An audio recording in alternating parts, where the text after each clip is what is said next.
é a formulação de um desejo. Eu faço voto que o dia seja bom. Não é uma descrição. Eu digo isto muitas vezes porque sempre me impressiona quando eu digo bom dia e alguém diz, mas o dia não está bom. Mas eu não estou a descrever o dia.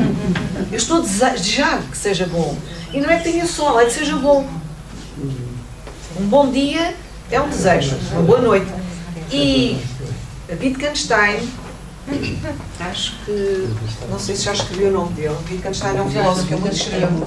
Já falámos sobre textos que ele escreveu sobre a respeito de arte, por exemplo, as conversas sobre arte e religião, ou sobre estética e religião. Wittgenstein, desculpem, agora esqueci-me completamente o que eu ia dizer em relação a Wittgenstein. Estamos a falar do Então Bom Dia. Exatamente. Ele tem um pequeno livro, que não é um livro que ele tenha feito, é um conjunto de notas que ele fez à margem da leitura de um texto fundador da antropologia que se chama O Ramo Dourado de Fraser. É uma obra fundadora da antropologia. Apesar de Fraser nunca ter saído de Inglaterra, tudo o que ele sabia era por ter lido ou ouvido dizer, mas chama-se O Ramo Dourado, essa obra, uma obra grande e muito importante para os antropólogos, apesar de ser uma obra suscetível de grandes críticas. E Wittgenstein ficou muito curioso de ouvir falar dessa obra e leu essa obra em duas alturas na vida dele, nos anos 30, meados e finais dos anos 40, do século XX. E escreveu apontamentos.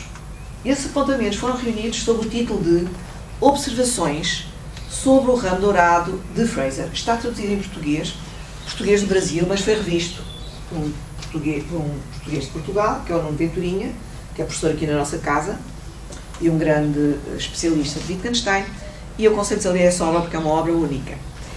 Um dos aspectos mais críticos de Wittgenstein em relação a Fraser tem a ver com a maneira displicente e de contempto, de desprezo pelos hábitos mágicos e ritualísticos dos chamados selvagens. E um dos aspectos focados é a dança que se faz para a chuva cair.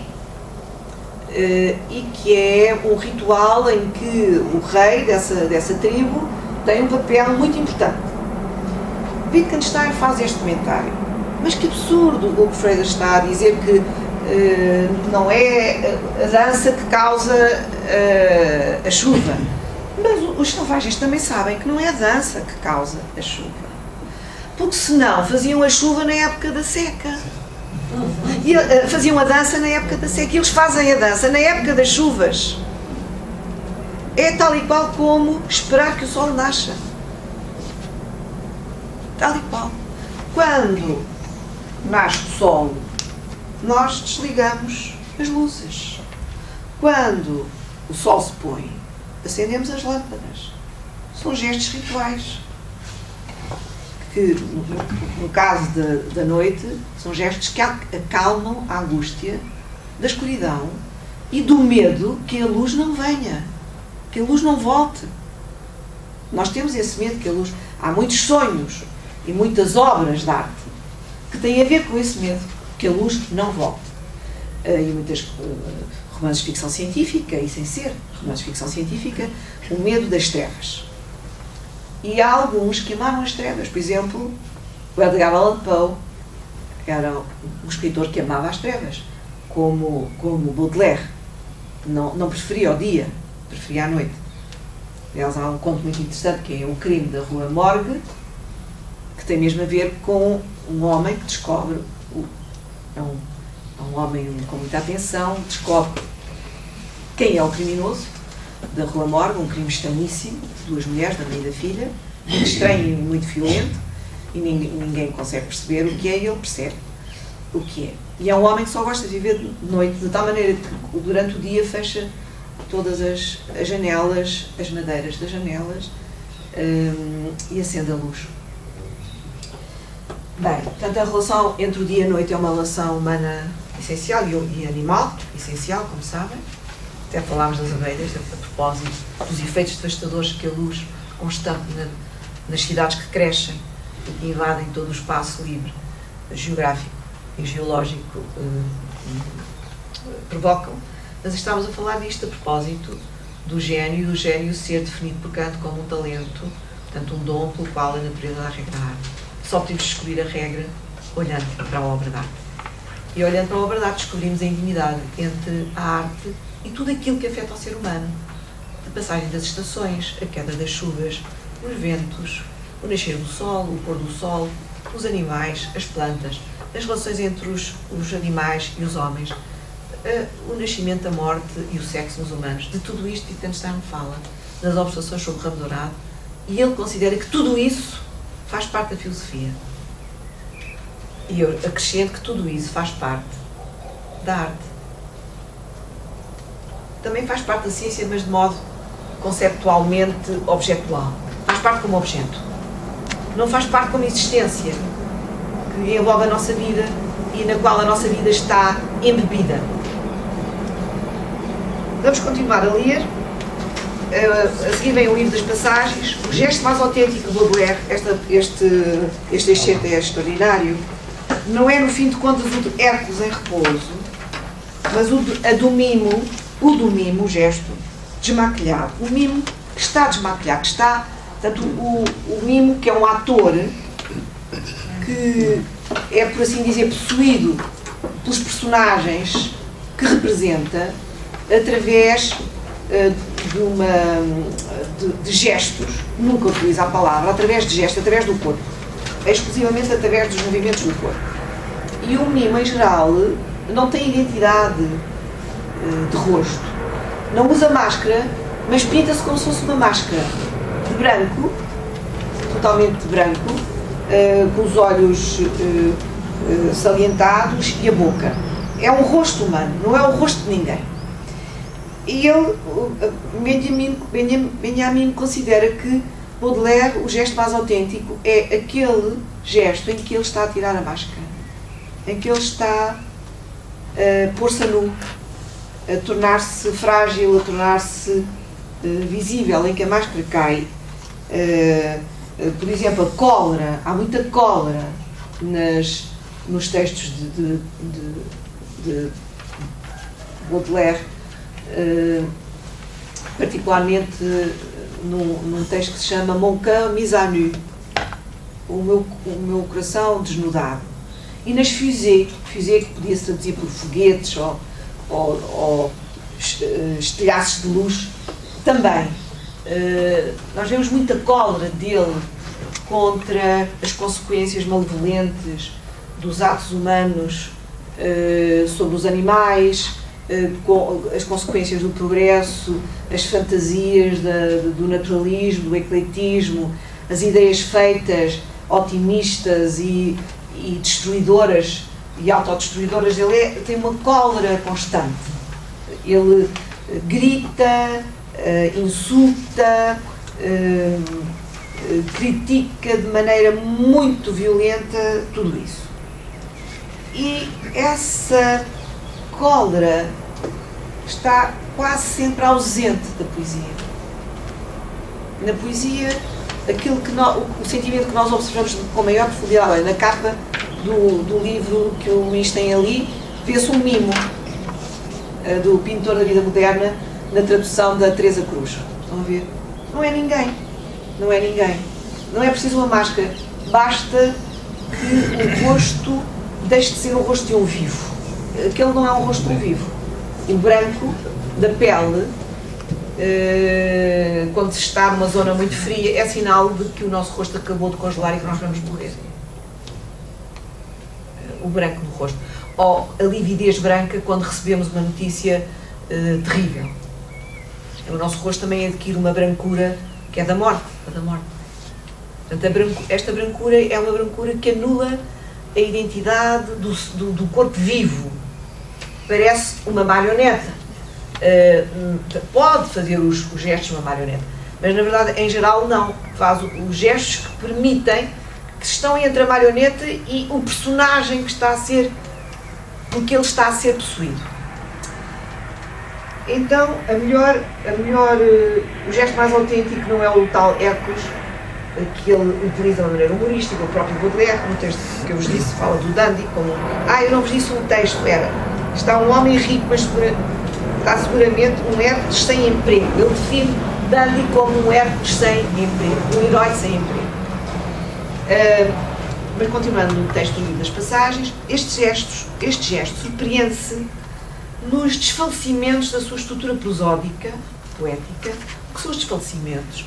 É quando o verso parece que sussobra, parece que ouvimos um gemido, parece que houve uma queda. Benjamin diz que, no texto que vem a seguir, a beleza particular de tantos começos dos poemas de Baudelaire é erguer-se do abismo. Nós sentimos que ele está a sair do abismo da dor. Por exemplo, o poema chamado Albatroz, ou o poema chamado, não é o primeiro poema das Flores do Mal, porque esse é dirigido ao leitor, Hypocrite lecteur, mon semblable, mon frère, é assim que ele fala do leitor. É um poema que ele fala do nascimento do poeta. E o poeta, logo à nascença, foi amaldiçoado pela mãe. E não tinha poiso, não tinha ninguém que o protegesse, ninguém que lhe desse de comer. Então vieram os anjos que o alimentavam. Mas ele não se pode adaptar. O mundo, tal como está, rejeita o poeta. E o albatroz é outra figura da rejeição do poeta. O albatroz é uma grande ave dos oceanos que é capturada, um albatroz que é capturado por uns marinheiros que o prendem com uma trela e o obrigam a andar. E, como sabem, o albatroz é uma ave que tem um grande porte, que tem umas asas muito grandes, e ele não consegue andar e está sempre a cair. E os marinheiros riem-se muito das quedas e tentam queimá-lo com os cachimbos, etc. É a descrição da vida do poeta. É o albatroz. É outro poema que nós percebemos que ele está a sair dos abismos. Então, continuando, já lemos esse, portanto, a beleza particular, tantos começos dos poemas de Baudelaire, é erguer-se do abismo. Agora voltamos para trás. Este gesto do mimo desmaquilhado surpreende-se nos desfalecimentos da sua estrutura prosódica, que apareceram a alguns observadores como o elemento mais precioso da sua arte poética. Para isso é preciso ler o Baudelaire, como é evidente. E acabamos, creio eu, não tem mais nenhuma passagem, acabamos. O que é que eu queria ler mais na nossa aula? Queria ler um texto deste livro da Louise Bourgeois, que eu vos falei, Destruction of the Father, Reconstruction of the Father, que é muito fácil de encontrar na biblioteca da Arte da Gulbenkian. Queria ler uma passagem em que ela fala da relação entre arte e história da arte, que é um dos temas de uma obra de estética, e ela fala disso de maneira perfeita, e da relação entre artista e modernidade. Na página 166. Eu não estou interessada, o texto é em inglês, mas eu vou traduzir. I'm not interested in art history. Eu não estou interessada em história da arte. Há uma grande diferença entre história da arte e arte. Sobretudo porque a história da arte, até certa altura, até meados do século XIX, se converteu numa ciência, numa disciplina, cujo modelo era o das... apesar de fazer uma grande diferença entre ciências do espírito e ciências da natureza, na verdade a história da arte recebeu influxos da história das ciências e portanto era um grande sistema descritivo de causas e efeitos ao longo das épocas, de estilos que se transformavam por causa disto e por causa daquilo, noutros, de movimentos. As obras apareciam nessas histórias e continuam a aparecer, na maior parte dos casos, como ilustrativas das teorias, das doutrinas do historiador. Como sabem, a primeira maravilhosa e incomparável exceção a essa maneira de pensar a história é o historiador da arte alemão chamado Aby Warburg, que eu vos falei na nossa primeira aula. Escreveu muito sobre o Renascimento. É um autor absolutamente maravilhoso. E que, em vez de pensar a história cronologicamente, pensou a história como uma à maneira benjaminiana, como uma constelação de simultaneidades. Um gesto de uma ninfa numa escultura grega pode encontrar-se com um gesto de uma atriz de cinema do século XX. É esse género de simultaneidades que ele procura. E ele chamou esse processo dessas simultaneidades, desses encontros entre várias culturas a partir do gesto, o projeto Mnemosyne. Mnemosyne é o nome em alemão, em grego, de memória, que é a mãe das musas. Chamou a esse projeto o projeto Mnemosyne, o projeto da memória. E que qualquer pessoa pode consultar se inscrever. Como estudioso, diz que está interessado em estudar Babel, escreve para o Instituto Warburg, que é assim que se diz em Londres, porque passou da Alemanha, por causa dos nazis, foi para a Inglaterra, e tem lá todo o espólio desse projeto inacabado. Abi Warburg tinha graves problemas psiquiátricos que se desencadearam a partir de certa altura na sua vida, e foi internado numa clínica chamada Clínica de Bellevue. E para mostrar, passado uns anos, que estava curado, escreveu um texto extraordinário que está publicado destacadamente dos outros textos, que se chama O Ritual da Serpente, e que é uma descrição de uma viagem que ele fez aos Estados Unidos 30 anos atrás. O Ritual da Serpente. Há muitas traduções desse livro. Sobre os índios do Novo México. Continuando, eu não estou interessada na história da arte, nas academias de estilos, na sucessão de modas. A arte não trata da arte. Isso é para os historiadores. A arte trata da vida. E é uma espécie de sumário da vida, não é sumário, é de uma espécie de resumo elevado, de construção acerca da vida. Esta observação é feita para toda a Academia dos Artistas, uma crítica a certos artistas dos anos 80, que tentaram derivar a arte, no final dos anos 80, tentaram relacionar a arte com o estudo da história da arte. O que não tem nada a ver com a arte. A história da arte não tem nada a ver com a arte. A arte é fazer. A história é observar, concatenar, descrever, endoutrinar. Não tem nada a ver com a arte, a história da arte. Muitas vezes a história da arte é contra a arte. Sobretudo se o historiador, em vez de tentar compreender as obras, tentar compreender as doutrinas dos historiadores acerca das obras. E a maior parte da história da arte faz-se assim, as maiores partes das histórias da arte faz-se assim. As obras de arte são curiosidades que, a propósito de uma teoria histórica ou de uma influência, os historiadores estão sempre a ver influências. Claro que há excelentes historiadores hoje em dia, muito influenciados, não são muitos, mas há alguns. Eu falei do Didier Barman, por exemplo, Georges Didier Barman, mas vou lembrar, francês, Hans Belting,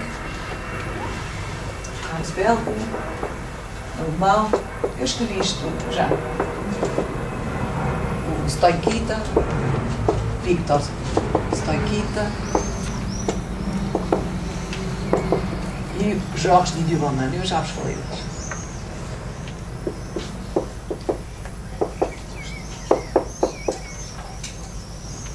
Estes respeitam as obras. Mas vou continuar a ler a Louise Bourgeois, porque eu queria ainda falar do Kitsch. A história da arte que não tem nada a ver com a arte, tem a ver com a apropriação. Aquelas obras daqueles autores tinham a ver com a apropriação. Tem a ver com a tentativa de provar que podemos ser melhor que o que está ao nosso lado. E tem a ver com a tese que o famoso professor de História da Arte é melhor do que um artista comum. Se nós formos historiadores, temos de ter a dignidade de historiadores. Não temos que provar que somos melhores que os artistas. E os historiadores e críticos da época, nos anos 80, tiveram uma preponderância enorme, ainda continuam a ter muita preponderância no mundo da arte, no chamado mundo da arte. E Louise Bourgeois, nos anos 80, sofreu muito ela começou a ser reconhecida muito tarde. Era uma mulher mais que feita. E, portanto, ela sofreu as consequências do poder imenso que os críticos de arte e a história da arte tiveram no mundo da arte nos anos 80. E agora, a relação entre moderno e ela própria. O que é que significa arte moderna? Significa isto. É que nós temos sempre de tentar encontrar novos caminhos para nos expressarmos a nós próprios, para expressarmos os problemas, que não há maneiras estabelecidas, nem fixa, nenhuma aproximação fixada a esses problemas. É uma situação penosa. E o artista, e a arte moderna trata dessa situação penosa de não ter, em absoluto, nenhuma maneira definitiva de nos expressarmos a nós próprios. Estamos sós, completamente sós. É por isso que a arte moderna há de continuar, porque a condição permanece. Agora querem chamar contemporânea, mas ela acha que é moderno. Essa condição permanece, porque é a condição humana moderna. Que condição é essa? É a condição de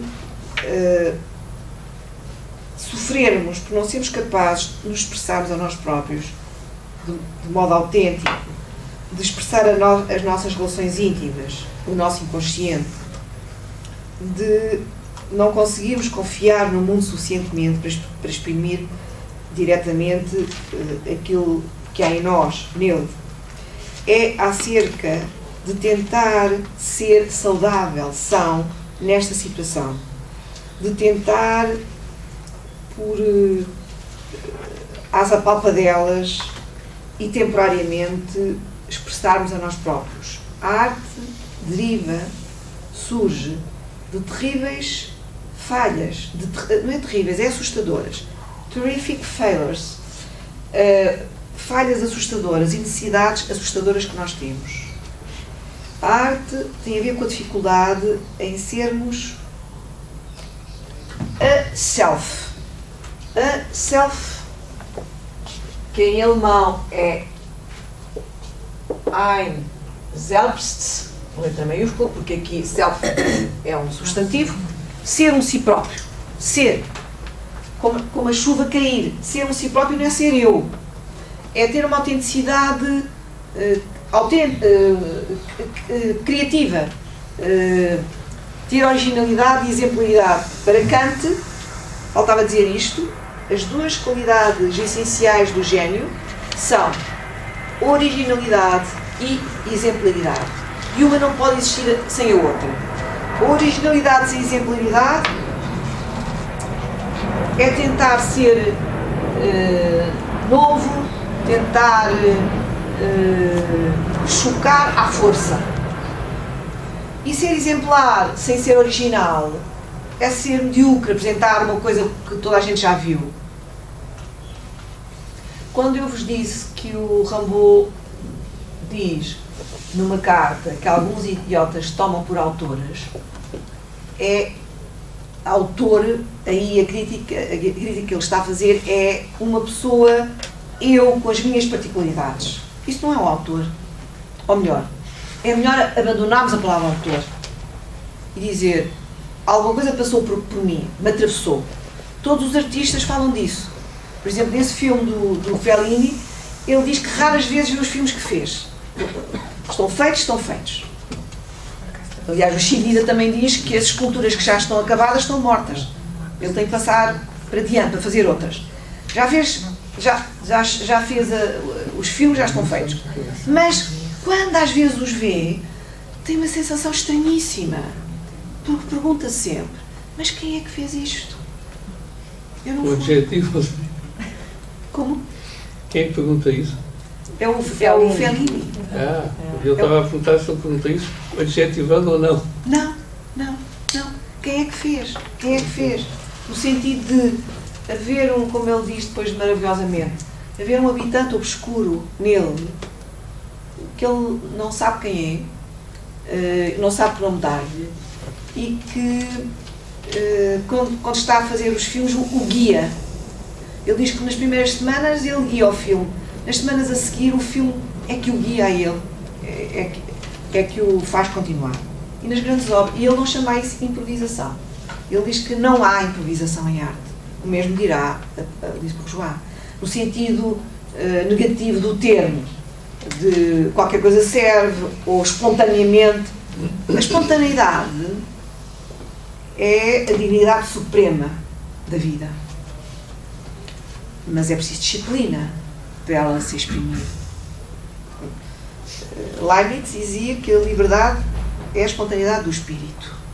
A espontaneidade pertence aos nossos braços, aos nossos olhos, ao nosso cérebro, aos nossos órgãos sexuais, às nossas pernas, às nossas mãos, à nossa boca. Uma boca que é obrigada a fechar-se, por exemplo, violentamente, por qualquer ação alheia, perdeu a espontaneidade. Os olhos são obrigados a fechar-se, as mãos são obrigadas a ficar presas, os pés que são retidos, os ouvidos que são tapados, tudo isso anula a nossa espontaneidade. E sem a espontaneidade não... A criatividade é um desenvolvimento expressivo da nossa espontaneidade. Todos nós andamos, mas nem todos somos bailarinos. Todos nós dançamos, mas nem todos somos bailarinos. Todos nós sabemos escrever, nem todos somos poetas. Aprender a escrever é uma condição para ser poeta, mas não é suficiente essa condição. Pois é preciso um tal habitante obscuro que Kant chamou gênio. Talento para colocá-la na natureza da regra. Não pode ser poeta sem escrever. Pode, há poetas, exatamente, desde que há escrita, desde que se inventou a escrita, os poetas escreveram. Mas antes da invenção da escrita, os poetas não escreveram. E só sabemos que eles existiram porque alguém transcreveu. A poesia oral é uma poesia maravilhosa, mas se a corrente da transmissão é interrompida, desaparece. É verdade. Por isso, no princípio do século XX, houve tanta investigação acerca da poesia popular e da música popular que não tinha sido nunca transcrita. Por exemplo, Béla Bartók, que eu vos falei, e o nosso compositor, como se chama? O Lopes Graça, que fez isso. E com o Giacometti, não é? Guardaram cantares e acompanhamentos instrumentais que nunca tinham sido transcritos e gravaram muitas vezes a partir das últimas pessoas que se lembravam dessas canções, por exemplo, porque os filhos já não sabiam essas canções inteirinhas. Que eram canções de trabalho. Exatamente, de trabalhos que já não se fazem daquela maneira, por exemplo. E sobretudo a parte talvez mais rica da nossa cultura musical popular, do canto feminino, que é a beira baixa. É uma riqueza enorme. Mas nas outras zonas também se recolheu, mas na beira baixa mais profundamente ainda. Cantares ritualísticos e cantares religiosos também. Bem, continuando a Alice Bourgeois, a arte então vem de falhas assustadoras e necessidades assustadoras que nós temos. A arte tem a ver com a dificuldade em se ser si próprio, porque nós fomos negligenciados, fomos abandonados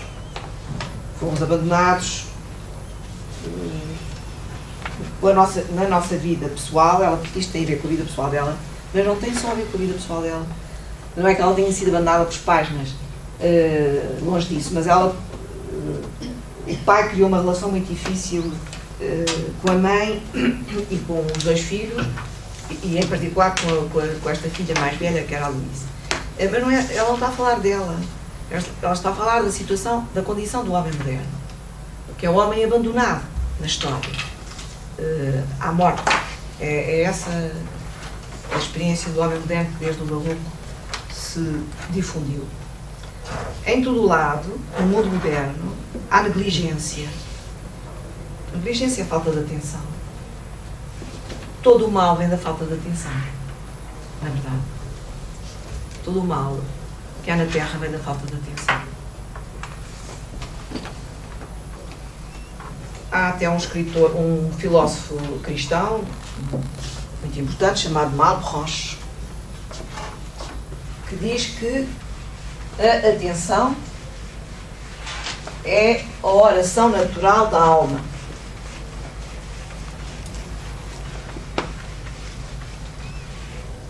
A atenção que não tem em vista nenhum fim utilitário.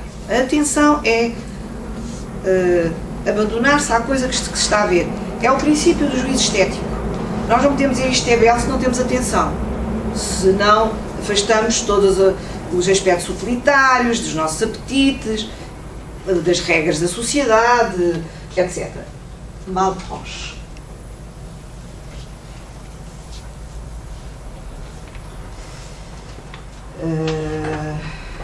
O século XVII, francês, o grande século francês, Pascal, do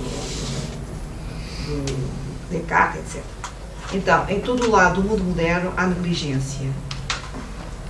A necessidade de ser reconhecido não é satisfeita. Há até uma maneira de nós nos reconhecermos a nós próprios. É por isso é que continuará a ser moderna. Agora eu queria ler uma outra passagem, mas aqui da Clarice Lispector, de um livro que foi publicado. Este é a edição brasileira original, mas este livro foi publicado agora há pouco tempo na Relógio d'Água. Não tem esta capa. Descoberta do Mundo. Há uma grande exposição na Gulbenkian sobre a Clarice Lispector. E é constituído este livro pelos textos que ela escreveu entre 1967 e 1973 na imprensa brasileira. E eu queria ler uma passagem vou dizer a data, 6 de setembro de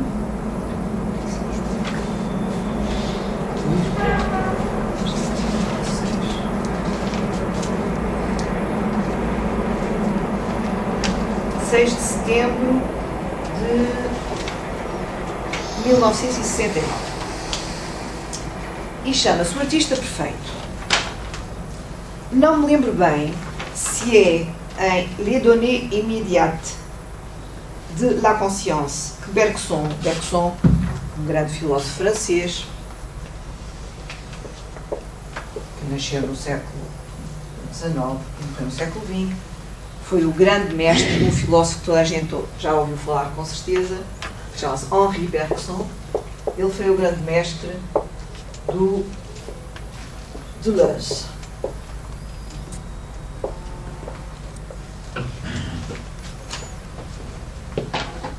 E ela então diz isto. Não me lembro bem se é em Les Données Immédiates de la Conscience, mas parece-me bem que sim, que Bergson fala do grande artista, que seria aquele que tivesse não só mas todos os sentidos libertos do utilitarismo. O pintor tem mais ou menos liberto o sentido da visão, o músico o sentido da audição.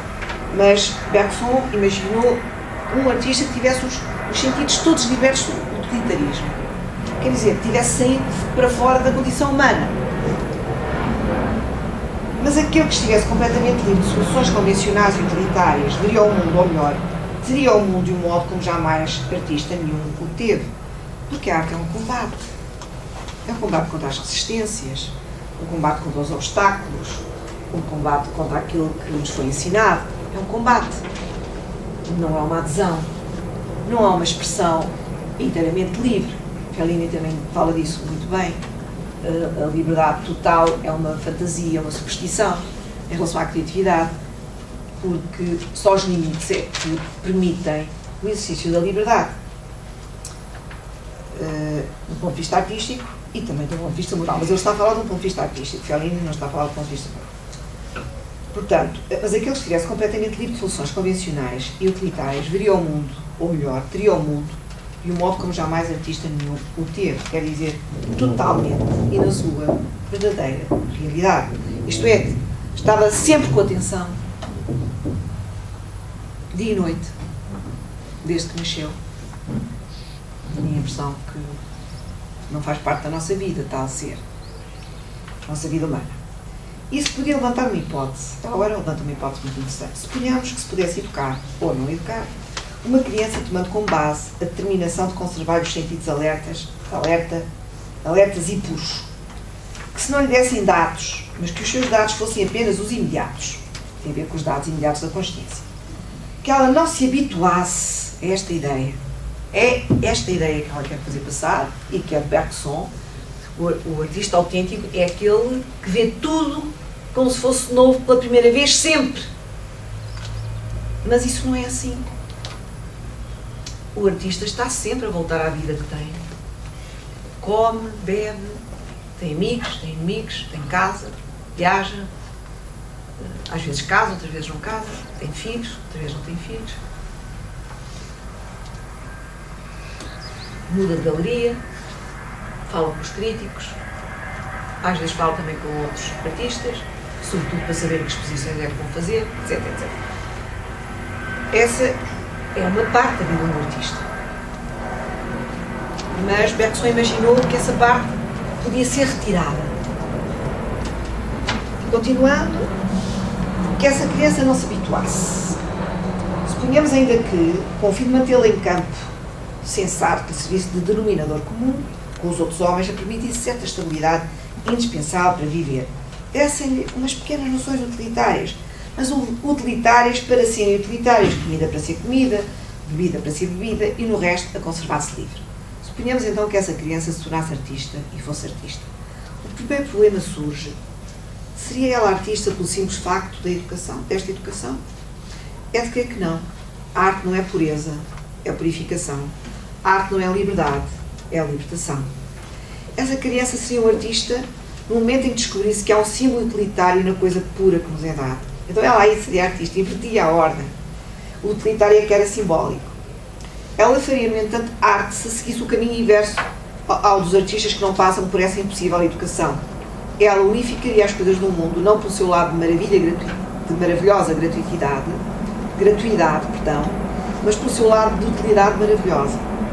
Ela se libertaria, se pintasse, é provável que chegasse à seguinte fórmula explicativa da natureza: pintaria um homem a comer do céu. Nós, os utilitários, ainda conseguimos manter o céu fora do nosso alcance, apesar de Chagall. Ela estava a pensar em Chagall. Pintou muitas pessoas que parecem que estão a comer o céu ou que estão a voar por lá e a viver lá. É uma das poucas coisas das quais ainda não nos servimos, o céu. Essa criança tornada homem artista teria, pois, os mesmos problemas fundamentais da autonomia que qualquer artista tem. Mas se o homem, esse único, não fosse artista, não sentisse a necessidade de transformar as coisas para lhes dar uma realidade maior, é assim que ela apresenta o artista, não sentisse, enfim, necessidade de arte, sublinhado, então, quando ele falasse, nos espantaria. Ele diria as coisas com a pureza de quem viu que o rei está nu. Nós o consultaríamos como cegos e surdos que querem ver e ouvir. Teríamos um profeta, não do futuro, mas do presente. Não teríamos um artista, teríamos um inocente. E a arte, imagino, não é inocência, é tornar-se inocente. Talvez seja por isso que as exposições de desenhos de crianças, por mais belas, não são propriamente exposições de arte. E é por isso que as crianças que pintam como Picasso, e é por isso que, se as crianças pintam como Picasso, talvez seja mais justo louvar Picasso do que as crianças. A criança é inocente, Picasso tornou-se inocente. O mesmo podia ser aplicado a Paul Klee, que às vezes parece que está a pintar como as crianças, mas nenhuma criança pinta como Paul Klee, evidentemente. E agora queria-vos finalmente falar, eu falei um bocadinho disso, mas não desenvolvi. Em todo o caso, antes de começar a falar do Kitsch, ou de recomeçar num certo ponto, que já falámos várias vezes assim por alto, é bom reter esta fórmula. Arte não é liberdade, arte não é libertação. O artista não é inocente, o artista torna-se inocente. Isto é, aproxima-se da fonte da vida, aproxima-se do vento, do mar, da terra, do sol, do fogo, da noite, do dia. e dos outros seres humanos. É evidente.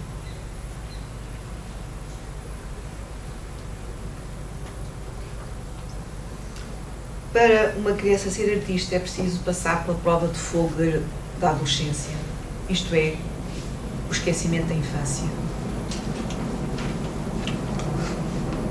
E aquele que consegue não retroceder até à infância, mas guardar a infância, apesar dessa fase de terra queimada, que é a adolescência, esse guarda um tesouro, seja artista ou não.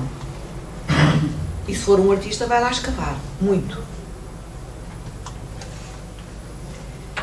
Agora, em relação ao kitsch, eu já vos tinha falado do Hermann Broch e tínhamos falado deste texto.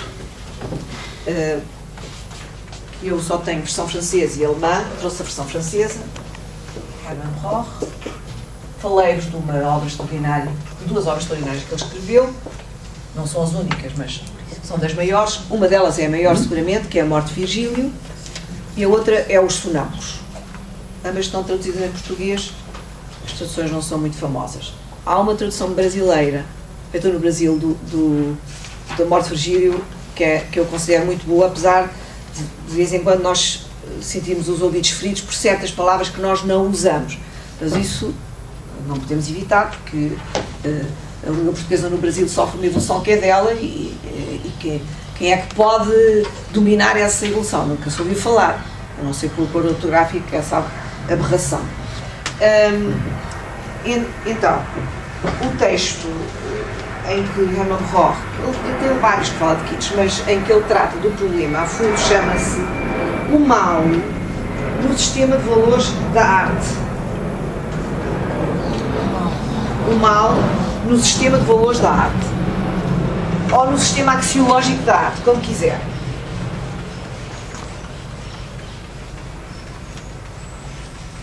Deleuze, o primeiro nome é Gilles, não escrever Gilles. G-I, 2 L's, E-S, Gilles Deleuze. A tradução francesa é Le mal dans le système, não há português, des valeurs de l'art, está inserida, este texto está inserido numa publicação, num livro que se chama Création littéraire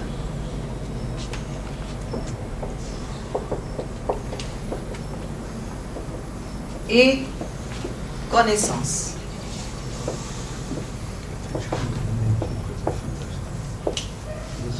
Création littéraire et connaissance. Desta obra faz parte um outro texto extraordinário que se chama Hofmannsthal e o seu tempo. E desse há uma tradução inglesa. Hofmannsthal and his time. Isto aqui é a tradução. Quem publicou pela primeira vez Hermann Broch, os textos teóricos de Hermann Broch, e o reuniu e fez um prefácio foi Hannah Arendt, a grande filósofa alemã, que foi para os Estados Unidos, origem judaica também. Vai haver agora um filme vai estrear brevemente um filme sobre ela. Hannah Arendt. Como? Já apareceu. Não percebi?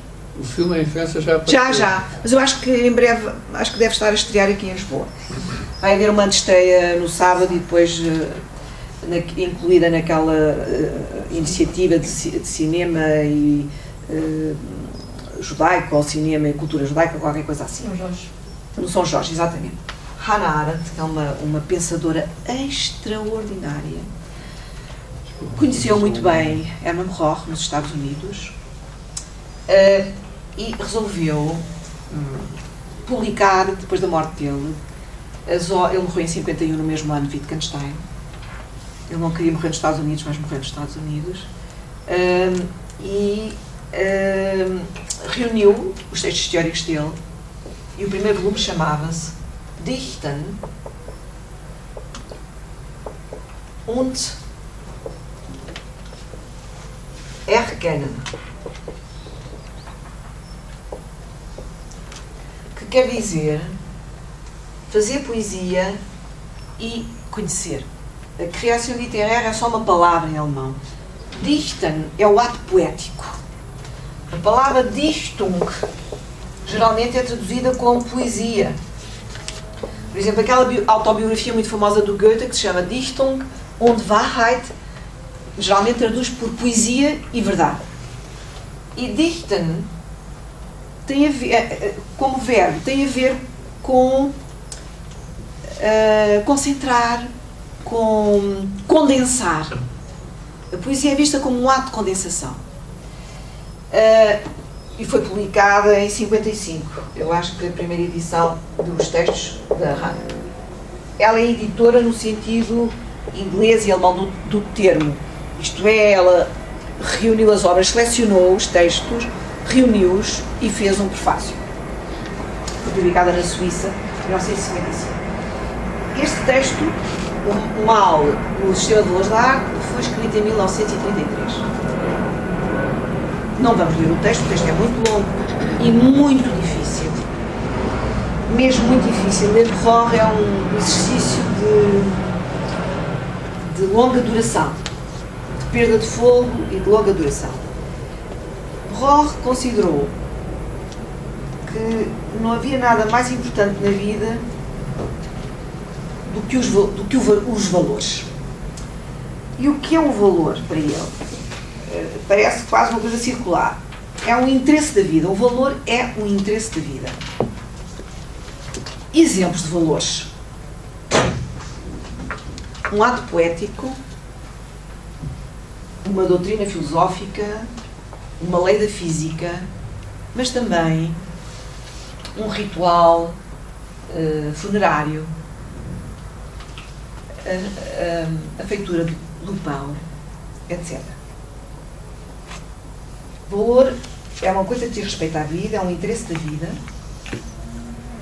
e resulta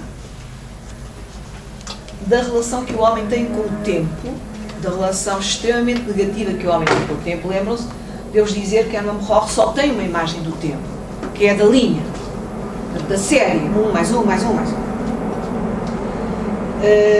O tempo é uma ameaça ao ser humano. E o homem só consegue vencer essa ameaça transformando o tempo em espaço. Todos os valores para Rohr são espaciais, têm valores, têm identidade espacial. A forma mais plena do espaço é uma comunidade humana.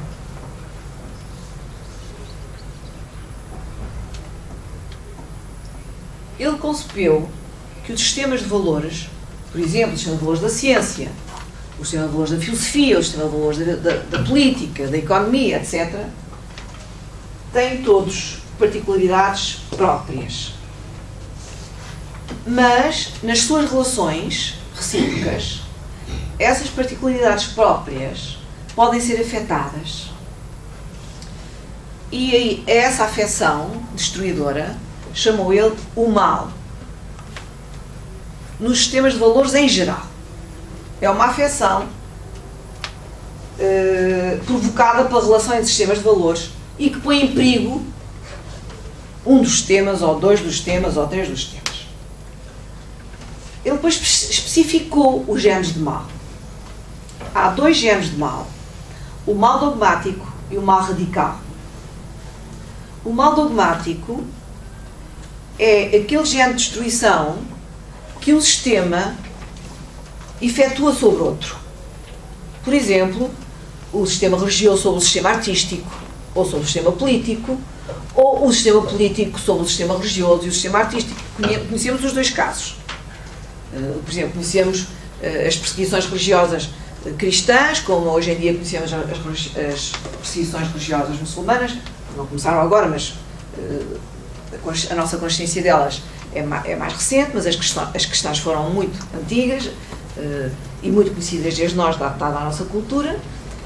da nossa origem, e sabemos que durante muito tempo o sistema religioso influiu poderosamente no sistema político e no sistema artístico. Mas também conhecemos sistemas políticos que tentaram destruir sistemas religiosos e sistemas artísticos. Por exemplo, a União Soviética sob o comunismo, ou a China sob o maoísmo, ou os Khmers vermelhos, ou o Camboja e os Khmers vermelhos. Mas aí nem sequer é arte, nem sequer estamos a pensar na arte. Aí estamos só a pensar na destruição pura e simples da vida cotidiana das pessoas. É o sistema político a destruir inteiramente a vida das pessoas. Com milhões de mortes e de maus tratos terríveis. Esse mal chama-se dogmático. Há outro género de mal, que é um mal que o sistema provoca em si próprio. Esse chama-se o mal radical. É um mal que mina o sistema por dentro. Ou melhor, o sistema autodestrói-se. O sistema de valores autodestrói-se. Ele só faz a descrição da destruição, da autodestruição de um sistema que é o sistema artístico. Por isso, esse texto se chama o mal no sistema dos valores da arte. O mal de que ele está a falar é o mal radical. Porque o mal dogmático é observável, muitos textos foram, apesar, pode não se chamar assim. Isto é uma tese de Hermann Bloch, mas há muitos estudos sobre a influência nociva da política sobre a religião e vice-versa, ou sobre a arte, sobre a liberdade moral de cada um, etc.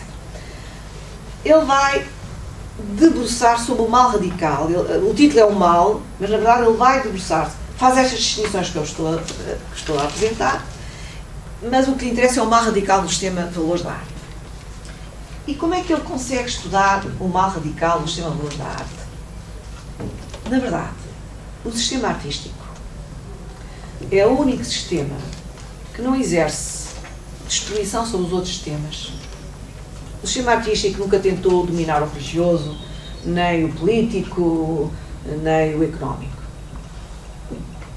O sistema artístico não exerce mal dogmático. Só conhece o mal radical. Quer dizer, o sistema artístico pode ser destruído por outros sistemas, mas o sistema artístico não destrói nenhum sistema. A única forma de destruição que conhece, e é a mais maléfica, é a autodestrutiva. Também houve sistemas políticos que impediram os cientistas, sistemas religiosos que impediram os cientistas de desenvolver as suas investigações. Esqueci-me de dizer isso, mas todos nós sabemos. E os filósofos, muitos foram queimados por causa disso. O António Vieira foi preso por causa disso. Por defender por compaixão aqueles que sofriam, mas o sistema político-económico via-se, e religioso via-se posto em causa. Sobretudo a Inquisição. Como é que o mal radical surge na arte? Nós falámos há pouco de naturalismo grosseiro. O mal radical é uma forma limite do naturalismo grosseiro. É aquela forma em que a criatividade não tem maneira de se exprimir senão obedecendo, macaqueando, caricaturando as obras já existentes, ou porque elas têm êxito, ou porque são muito conhecidas, ou porque se vendem muito, qualquer que seja a razão. Ele chama esse mal radical na arte o kitsch. O kitsch na arte.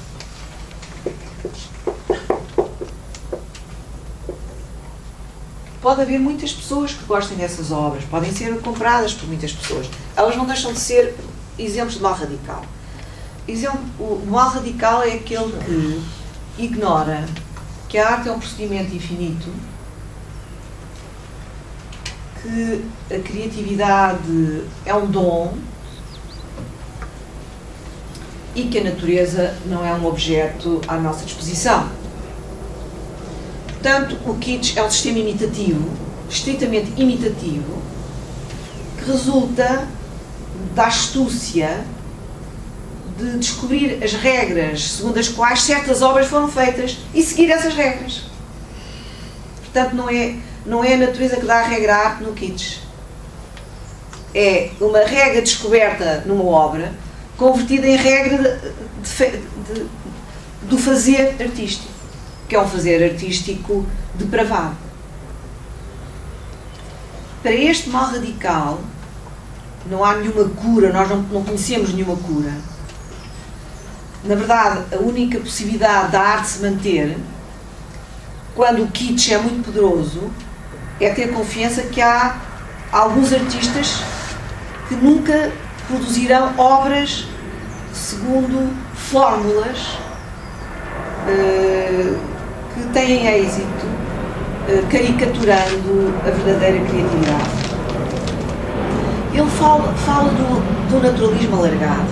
O naturalismo alargado não tem nada a ver com o naturalismo que eu descrevi, a que chamei grosseiro.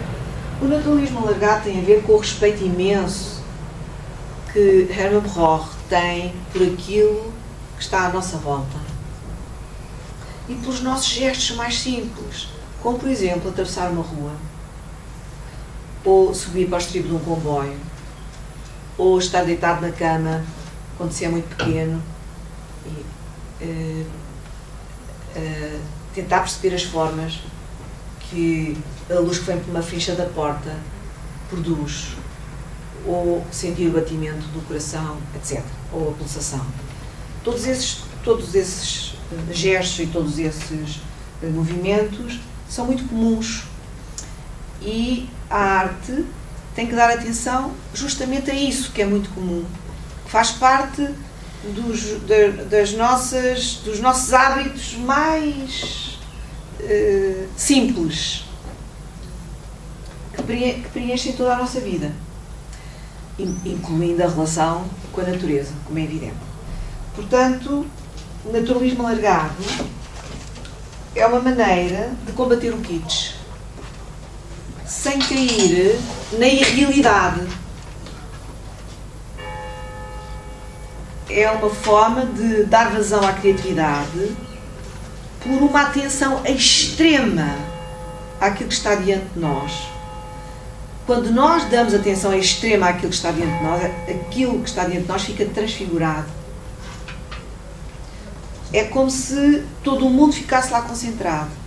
Quando nós estamos a olhar para uma flor, ou quando estamos a olhar para o pôr do sol, ou quando estamos a olhar para uma criança, ou estamos a ver uma criança brincar, ou quando estamos a olhar para alguém que nos emociona, ou alguém que nós amamos, quando olhamos com muita atenção, esse ser destaca-se, torna-se único e de repente todo o mundo inteiro fica concentrado nesse ser. É por isso que dizer o homem atravessou a rua pode ser uma coisa tão profunda, pode ser o acesso ao reconhecimento da vida humana, uma coisa tão simples como essa descrição. Ou a noite acabou de cair, ou tenho frio. Esse género de afirmações que nós podemos ver nos livros, nos romances, nos poemas, nas novelas,